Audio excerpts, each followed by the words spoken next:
டெய்லியுமே சப்பாத்தி சாப்பிட்றவங்க என்னடா கிரேவி டெய்லி செய்கிறதுன்னு யோசனை பண்ணுறவங்க பச்சை பட்டாணி இருந்தால் போதுங்க. இந்த மாதிரி சூப்பரான கறிக்குழம்பு டேஸ்ட்டில் செஞ்சிடலாம். அதே 10 நிமிஷம் இருந்தால் போதும், சூப்பராக செஞ்சிடலாம். வாங்க எப்படின்னு பார்த்துடலாம்.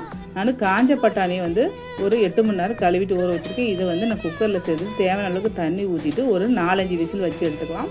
அதுக்கப்புறம் ஒரு பேனை வச்சுட்டு தேவையான அளவுக்கு எண்ணெய் ஊற்றிட்டு பட்டை, சோம்பு, கிராம்பு, அன்னாச்சி பூவெல்லாம் சேர்த்துட்டு அதுக்கப்புறம் 2 பெரிய வெங்காயம் சேர்த்துட்டு நல்லா வதக்கிக்கலாம். இது கூட இஞ்சி பூண்டு பேஸ்ட்டு, 2 பச்சை மிளகாய், கொஞ்சம் ஒரு 10 புதினா சேர்த்துக்கலாம். 2 பெரிய தக்காளி சேர்த்துட்டு உப்பு தேவையான அளவுக்கு சேர்த்துட்டு நல்லா வதக்கிக்கலாம். இப்போ மஞ்சள் பொடி, மிளகாய் பொடி, கரம் மசாலா ஒரு 1/2 ஸ்பூன் அளவுக்கு, 1/2 ஸ்பூன் அளவுக்கு சீரகப்பொடி சேர்த்துட்டு இது பச்சை வாசனை போக ஒரு 2 நிமிஷம் வதக்கிக்கலாம். இப்போ இந்த வேக வச்ச பட்டாணியை இதோட சேர்த்துட்டு ஒரு 2 நிமிஷம் வதக்கிட்டு இப்போ தண்ணி ஊற்றிட்டு இது ஒரு பக்கம் கொதிக்கிறதுக்குள்ளே தேங்காய் அரைச்சிக்கலாம். ஒரு 1/4 மூடி அளவுக்கு தேங்காய் சேர்த்துட்டு கொஞ்சம் கசகசா சேர்த்து நைஸாக மிக்ஸியில் அரைச்சிட்டு இப்போ இந்த கொதிக்கிற